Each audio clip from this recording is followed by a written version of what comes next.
Hello again and welcome to another episode of I Want to Talk About This Album. And today I'm going back. I'm getting away from vinyl, and today I'm going to talk about, I still want to talk about this album, but I'm going to talk about this album not in vinyl format, but in CD format. CD is compact disc. A lot of people, they don't know CD stands for compact disc, but it's true. CD is compact disc. It's a disc. It's compact. A lot of people don't know that. CD, that's why it's called CD, compact disc. So, and I checked my records. The last episode that I did where I talked about a CD before I kind of got into this vinyl kick that I've been on for some time now, that started with Metallica 72 Seasons, and today it's going to be the Black Album. Isn't that special? What do I think about the Black Album? So the last episode that I did talking about a CD was episode 28, all the way back, episode 28. I was still young and bright-eyed and bushy-tailed, and that was on March 31st, 2023, so over a year and a half ago. And I still have a lot of vinyl to get through, but I did want to get to Metallica, the Black Album. Just when I thought I was out, they pull me back in. That's either Michael Corleone or Silvio Dante, depending on maybe how old you are. And, you know, I had my 2-week Metallica takeover on this channel after seeing them twice in Mexico City recently. And then I went, you know, I thought I was out of Metallica mode, and I talked about Scorpions, Tokyo Tapes, and Motorhead, No Sleep Till Hammersmith. And I just can't escape the clutches of Metallica. They've got their claws in deep in me. They've had their claws in me for 41 years. So I'm going to talk about the Black Album today. And maybe, why do I need to get Metallica out of my system? I don't know, but maybe I don't. And that's why I'm talking about this today. So this is the Black Album. This is, I think there's only one album ever in the history of music that I've talked about on this series called I Want to Talk About This Album that's been a bigger seller than the Black Album. Can you figure out what it is? It's probably not too hard. So this is a big one, and this is obviously a very, very divisive album, or a very polarizing album. It's obviously, it's the most, depending on no, you know what? Maybe there were two albums that were more. There's one that's obviously much more successful than this. There's another one that I just realized that I'm not sure if the Black Album or this other one I'm thinking of is more successful. Anyway, so, you know, the more popular something is, the more people love it, but also the more people hate it. And that's what this album is, the Black Album. There it is. Not much to see there. And, you know, a lot of people, it's polarizing, it's divisive. I think I said that. And everybody's got an opinion about this record. That maybe depends on, I think, you know, if you are into Metallica, well, I have so many things to say about this album, and it's probably going to be quite long, even before I get to the track by track. For those who don't know, I got into Metallica in 1983. I bought Kill 'Em All in December 1983. So at this point, I'd been a Metallica fan for, you know, almost 8 years. It was a long time. And they were my band. Metallica was a huge band for me, almost right from the start. And now a lot of people that hated this album, it could fall into two camps. I think people at the time who were Metallica fans from Kill 'Em All and Ride the Lightning and Master of Puppets and even Garage Days, you know, the real metal fans, the thrashers, the thrash metal fans, they hated this album because this was a big step away from the Metallica formula, and Metallica really had a formula with the previous 3 albums. I've talked about this before. And so I think a lot of the old metal of the thrash guys, well, back then they were young, but they didn't like it because this was not a thrash metal album, and it didn't follow the Metallica formula from a little bit close, but not really. Quite different from the previous 3 albums, which were very, very formulaic. Another reason why I think people just automatically hated this album before they even heard it was it was produced by Bob Rock. And so when you see the name Bob Rock, or know that Bob Rock is associated with this record, especially if you're a metal fan, a thrash fan, you poo-pooed it right away. Because at that point, Bob Rock was known for working with, I'm not sure, either as a producer or a mixer engineer, whatever. Mostly, I guess, as a producer with Bon Jovi. He produced Dr. Feelgood, Motley Crue. He worked with Loverboy. Electric Boys, I had the Electric Boys CD. Funko Metal Carpet Ride. Little Caesar, I had that record too, the first Little Caesar record.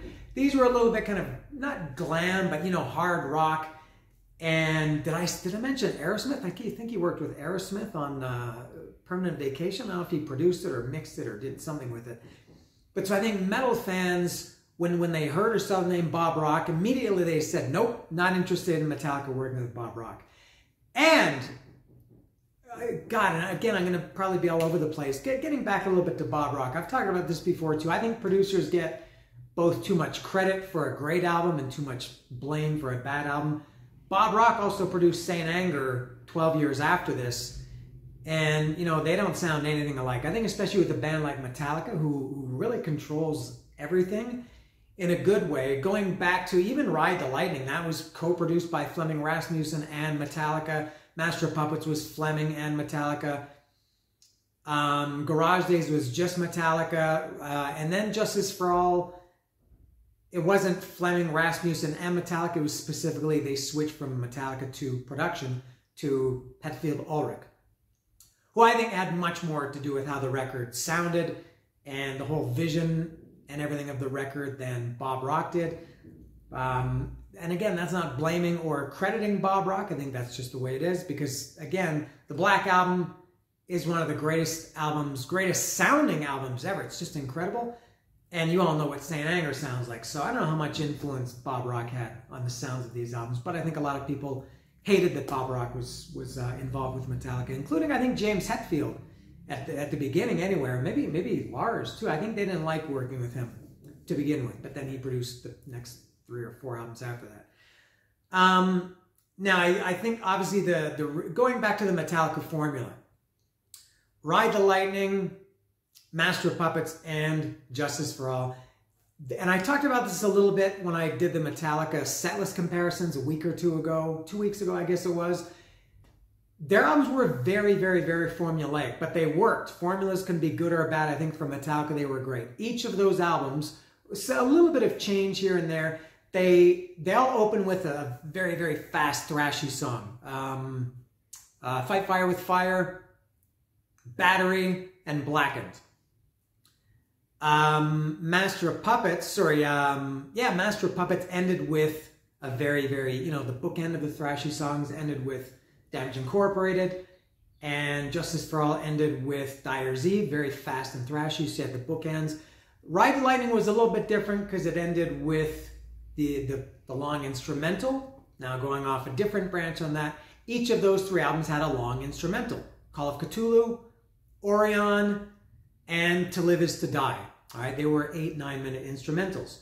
Ride the Lightning, it was the last song. But Ride the Lightning did have, you know, maybe the fast thrashy song, instead of being the last song, was maybe the first song on the second side, which was Trapped Under Ice. Each of those albums had what I call the slow, you know, kind of a little bit of the quiet songs. Definitely not ballads. There were no ballads, but these ones were a little bit quieter. Fade to Black, which was quiet and heavy. They all had the same format, and they were all in that 5 to 6 minute range. Fade to Black, Welcome Home, Sanitarium, and One. All right. And they all had long title tracks. Ride the Lightning was about 7 minutes. Master of Puppets was 8 or 8.5. And Justice for All was, I think, around 9. So a lot of similarities between those 3 albums. This album, the Black Album, it pretty much almost completely abandoned that album. There was no thrash metal on this album. There was no Dyer's Eve or Blackened or Battery or Damage Incorporated or Fight Fire with Fire or Trapped Under Ice. That was gone. This album had 2 quiet songs instead of 1. It had 2. It had Unforgiven and Nothing Else Matters. And Nothing Else Matters, I mean, Unforgiven, you could put that in the same category as Fade to Black, Welcome Home, Sanitarium, and One, in that it was, you know, quiet and heavy. Nothing Else Matters, I mean, the solo was a little bit, I don't know, heavy, you know, a little bit more electric, but really Nothing Else Matters was really the first true Metallica soft song, you know, throughout, and lyrically, Never Opened Myself This Way, Life Is Ours, We Live It Our Way, and a little bit more of I would say the first ballad. It wasn't like a love, you know, I love you baby, something like that, but it was definitely different. They abandoned the long, I think the longest song on the Black Album is around 6.5. I think Unforgiven, Wherever I May Roam is somewhere around there. My Friend in Misery, I think is also maybe around 6-minute range.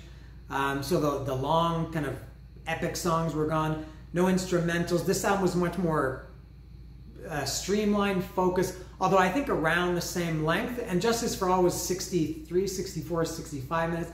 I think the Black Album is 60 to 62, somewhere around there. So it wasn't that much shorter in terms of the overall length, in terms of the minutes, but in terms of the focus, the direction of it. It was 12 songs instead of 8 or 9, which the previous albums all were. Yeah, Master of Puppets was 8, Ride the Lightning was 8, and Justice for All was 9, and this was 12. So this was quite different. And just the general sound and tone of this song, of this album, of the Black Album, was also different.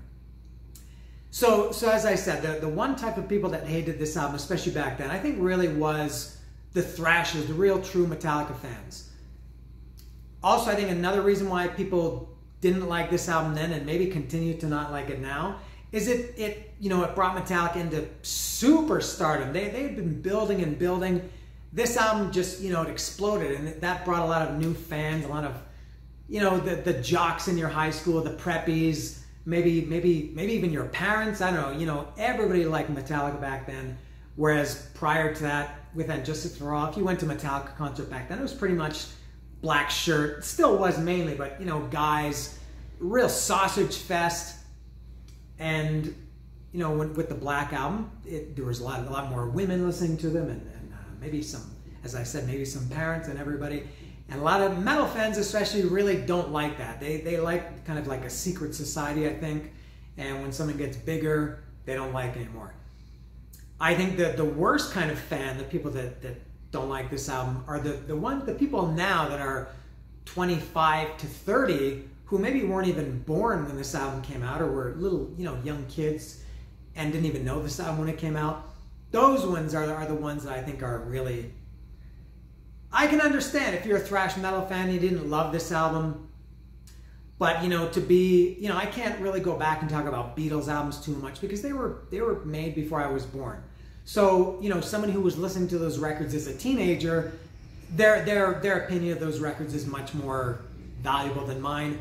And my opinion of the Black Album is much more valid than yours if you're 25 or 30 years old, especially if you hate it. Because you're basing your opinion not just on the music, but the legacy and the reputation of this album. So people that are, 20, 30, 35 years old complaining how Metallica sold out on this record, that's very stupid. Now, getting to that a little bit more, or maybe a lot more, there's a vast, I would say, contingent of people who claim that Metallica sold out on this record. And I don't know what sold out means. It's just like I've talked a million times about filler. People love these words, filler and sellout and relevant and things like this. And I don't really know what those mean. And everybody has a different opinion. So did they sell out just because it was popular? Like if they had done this exact record, but it had been a total flop, if it had just, sold a few 100,000 instead of tens of millions, would people think it's a great album?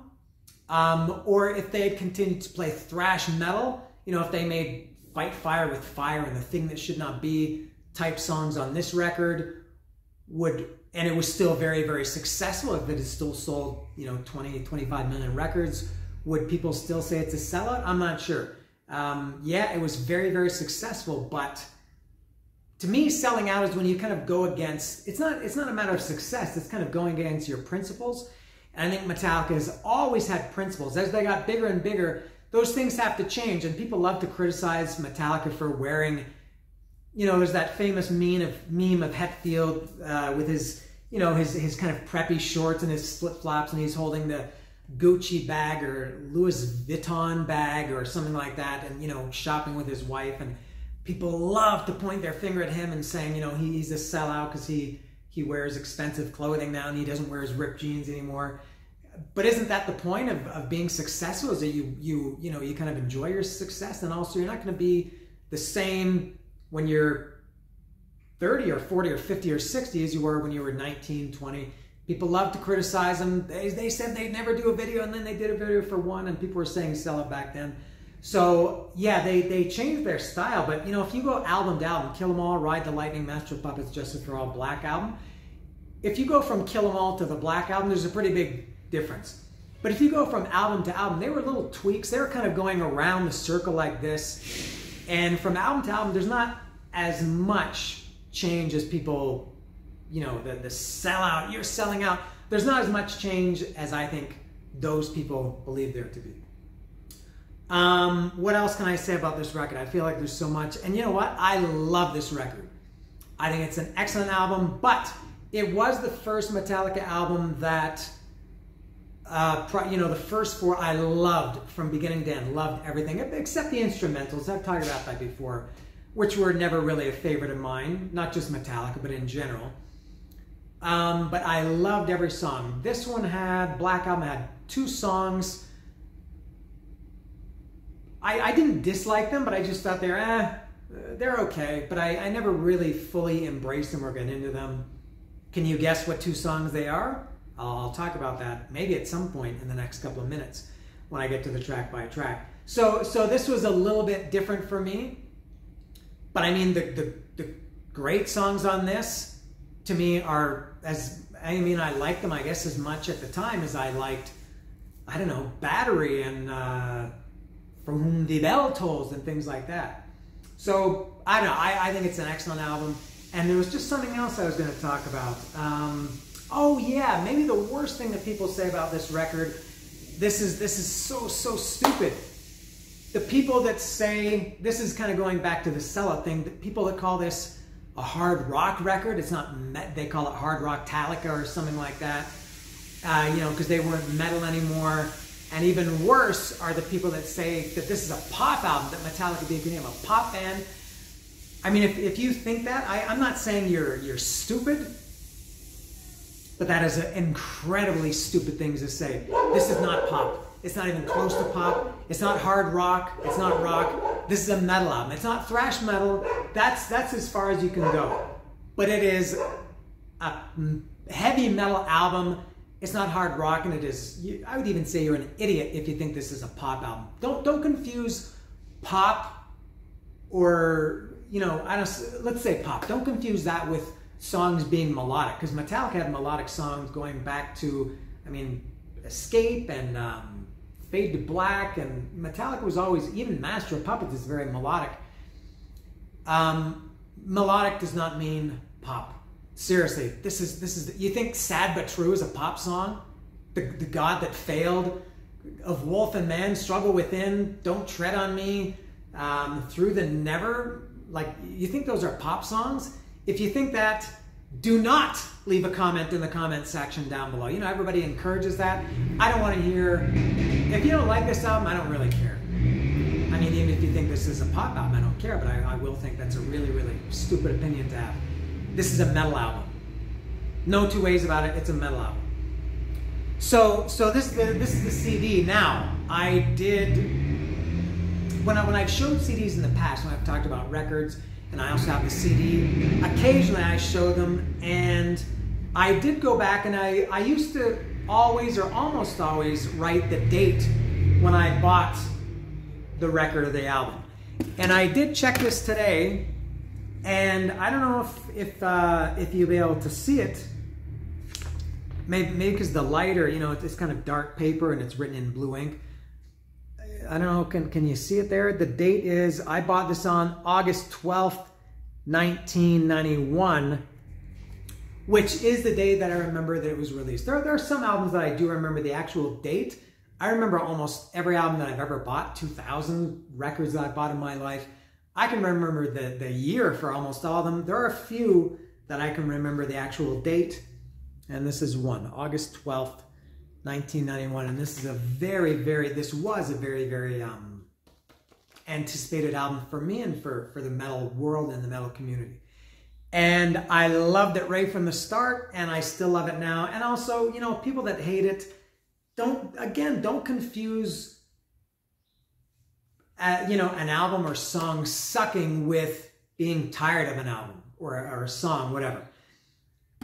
God, Rock and Roll All Night, Crazy Train, Paranoid, I don't know, Back in Black, whatever, You Shook Me All Night Long. Yes, you can get really, really tired of a song or an album. That does not mean the album sucks. Maybe you're tired of it. Because I can clearly remember what I thought about, and I'll do this in a second when I get to the track by track.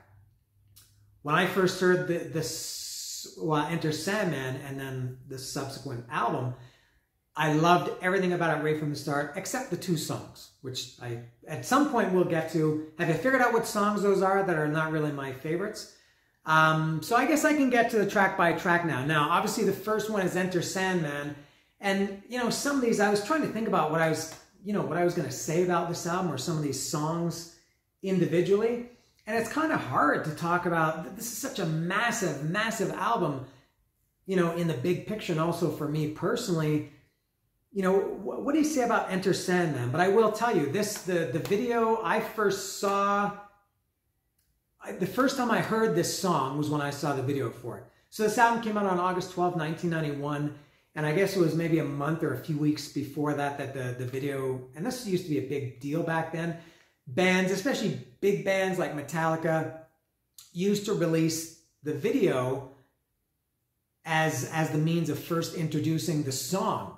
All right, so before you even heard it on the radio, or maybe around the same time you heard it on the radio, you would see the video for it. And I very, very, very remember very well hearing Enter Sandman for the first time. I was in a store called Zellers. If you're Canadian, you know Zellers. And, they had these electronics departments with all the TVs on the wall. And they had Much Music on. I guess it was Much Music. And as far as I can remember, it was the world premiere, or the Canadian premiere of Enter Sandman. And seeing the video and hearing the song at the same time, I loved it. I was not disappointed at all. I thought Enter Sandman was an incredible song. And it's not a song that I've, over the years, over the decades, that I choose to listen to it very often, because it's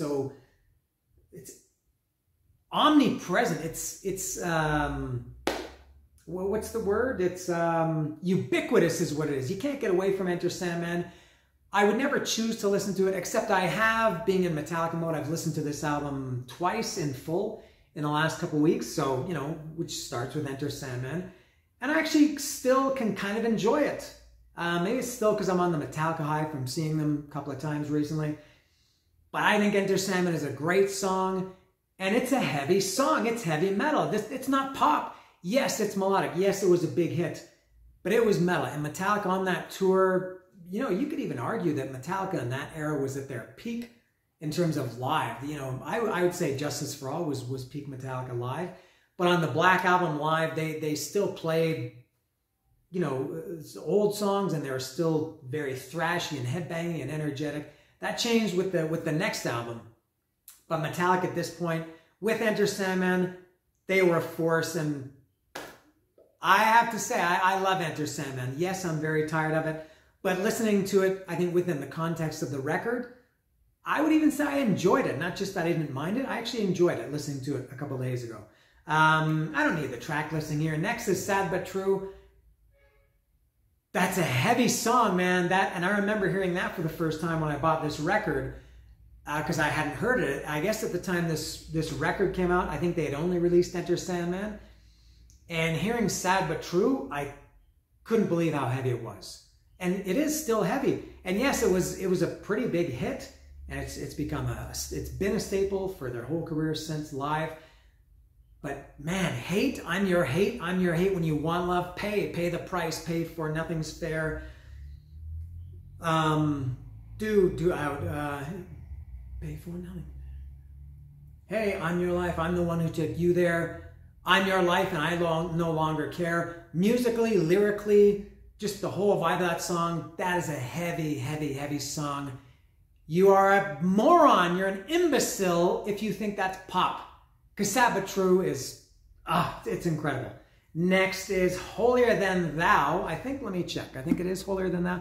Yeah, now this song, I guess, this is maybe, at least as a full song, is maybe the closest one there is to thrash. It's not thrash, but it is, the fastest song on the record. It's also the shortest. I think it's 3:48. 347. All right. And this song, I guess, kind of famously was championed by Bob Rock. I don't usually like to talk about these things because it feels like it's just Wikipedia stuff that you could read for yourself. But I remember, and I guess everybody remembers, Bob Rock really was a proponent of this song being the first single instead of Enter Sandman, which, you know, looking back on it now is pretty silly. Maybe, you know, obviously he has a different opinion being so close to it than I do as a fan. And maybe if that had been the first single, maybe this album wouldn't have sold the 20 or 25 million copies, whatever it sold. Enter Sandman was clearly the right choice. But yeah, Holier Than Thou, I have no problem with it. Actually, I would even say it's a great song. No more the crap rolls out your mouth again. Haven't changed your, kind of silly lyrics, haven't changed, your brain is still gelatin. Yeah, Holier Than Thou, not pop. Next is, what came after that? Was it Wherever I May Roam? Oh, The Unforgiven. Okay, The Unforgiven. This was the one that was like one, Welcome Home, parentheses, Sanitarium, and Fade to Black. Is the one that was kind of quiet and heavy. And it was another big hit. And metal fans, we don't like hits. We like to keep things to ourselves and you know, embrace it. And we don't like the world knowing it, but I think Unforgiven is another great song. Not as much as I liked one, Welcome Home, parentheses, Sanitarium, and Fade to Black. But yeah, Unforgiven is excellent. Next is Wherever I May Roam. Man, there was a time, probably for quite some time, that Wherever I May Roam was probably my favorite song on this record. To be honest, I don't know what is my favorite song now. I know there are a few that I could rule out. Like, I don't think Unforgiven was never my favorite song. I like it, but it was never, ever my favorite. There were a few other ones. Man, I love Wherever I May Roam. I never got tired of that. That one was not as ubiquitous as Enter Sandman or even Sad But True or Nothing Else Matters or even Unforgiven. But Wherever I May Roam is great. And it's also not pop and it's not hard rock. Wherever I May Roam is a metal song and it's fantastic. Next, maybe I do need this instead of reaching for it every time. Next, the last song, if this had been the record, was Don't Tread on Me. This is one of two that I mentioned earlier a couple times that I just never fully get into Don't Tread on Me. I think it's not that I think it's fine on the album, because on the next record, there were two songs I think they should have just not put those on the record at all. I'm fine with Don't Tread on Me and another one being on the record. They fit. Just for me personally, never getting into them. And it's a heavy song. It's not pop. And I do like it. I listened to it, as I said, recently, and I enjoy it. It's, and this one I never learned the lyrics. Only this one and the other one that I'm going to mention coming up. Very rare that I don't know Metallica lyrics, but these two, I never get into it. But yeah, I like Don't Tread on Me. It was just, you know, what I just said. So the second half of the record, or the CD, I guess if you had the record, this would be the opening song of side 2. I guess this was probably a double album. It's Through the Never, same as Don't Tread on Me. Those two songs, maybe because they were in the middle, you know, I kind of forgot about them because I think this album starts great and ends great, but Don't Tread on Me and Through the Never. Through the Never is a little bit more, I would say Don't Tread on Me was probably my least favorite on the album. Through the Never, I liked it a little bit more just because it was a little bit more aggressive, a little bit faster, closer to what I maybe wanted from Metallica. Good song, but I didn't embrace it. Next is Nothing Else Matters. I love Nothing Else Matters. Yes, that's just as overplayed and maybe as tiring. I guess and Nothing Else Matters and Enter Sandman are the two that most people are sick of. I don't know if I did get sick of Enter Sandman. I don't know if I ever got sick of Nothing Else Matters. Now this is one that I think Metallica fans at that time hated because this was, I mentioned earlier, this was a quiet song that never got heavy. The solo was, you know, a little bit, not even heavy, but just more electric. And it was kind of a love song, a little bit more about feelings and everything, which Metallica hadn't done before. And I know the song turned a lot of people off, not me. I think Nothing Else Matters was and is a great, great song. Incredible song. Next is, oh my God, Of Wolf and Man. Maybe in recent years, this has become my favorite on this album. What a heavy song that is. Again, how can anybody say Metallica was pop on this record? Nothing Else Matters is not, and I should go back, Nothing Else Matters is not pop. Just because it's quiet and has acoustic guitar and it was a big hit and it's melodic and memorable, it's not a pop song. It's not. Of Wolf and Man, oh, what a heavy song that is. They played that live when I saw them a couple weeks ago. First time I heard it live. Just a heavy, that crunch, you know, that opening. Dun, dun, dun, dun, dun, dun, dun, dun, dun. Off to the new days mist I run, off to the new days mist I have come. I hunt, therefore I am. Harvest the land, taking of the fallen lamb. Shape shift, nose to the wind. Of Wolf and Man is incredible, maybe my favorite. And these last four songs, what an end to an album, man, these last four, starting with Of Wolf and Man, number 9. Next is The God That Failed, another heavy, heavy song. It's slow, it's heavy, it's kind of grinding, it's dirty and greasy. It's got, I think, Metallica attitude all over it. It's not thrashy, yes, but The God That Failed is just incredible. I love that. There's a part in this, I guess this is after the solo, there's a little pause, and then a, hey! And then it comes back in. Yeah, The God That Failed is amazing. The penultimate song is My Friend of Misery. I love this one too. This is a little bit more melodic, maybe in the vein of Wherever I May Roam. You just stood there screaming, fearing no one was listening to you. They say the empty can rattles the most. The sound of your own voice must soothe you. Hearing only what you want to hear and knowing only what you've heard. You're covered, you're smothered in tragedy, and you're out to save the world. I love My Friend in Misery. And then the last song, this is another contender for favorite song, I think then and now. Probably this song, The Struggle Within, the last song, is the one that changed for me the least. I never got tired of it. Of Wolf and Man, I liked at the time, but I love in the last 10 or 6, 7, 8 years. I would say consistently, The Struggle Within was always my favorite. Maybe, I'm not sure, this or Of Wolf and Man in recent years. This is probably, not the whole song, but there's one part, I guess it's musically through the solo, not the actual solo itself, but the music that's playing under the solo. That's as close to thrash metal on this album as you'll get, you know, where Hetfield goes, struggle, and the solo is going up to the part, go. That's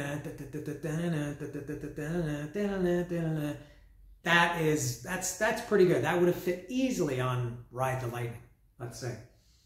So that's it. I don't know what else to say. I feel like there's, you know, for an album that is as, you know, as big as this and as impactful as this and successful and musically, you know, life-changing for a lot of people, and the impact on culture that this has, I feel like I should talk about it much longer. And I'm probably missing some things that I want to say about it, but I can't deny that the Black Album is great. Really, really, it's a great album. You're not too cool. Believe me, you're not too cool to say anything bad about this record. And man, I just love it. And I'm kind of rediscovering it lately. And that's all I have to say about it. And it is one of the biggest, and this is not an argument, the biggest metal album of all time. And there it is. Normally I would hold up the record here. And so this is a CD. I'll come a little bit closer. This is Metallica's great. It's not the Black Album. It's a self-titled, but let's call it, because I've been referencing it now this way for 35 minutes. This is, yes, the Black Album.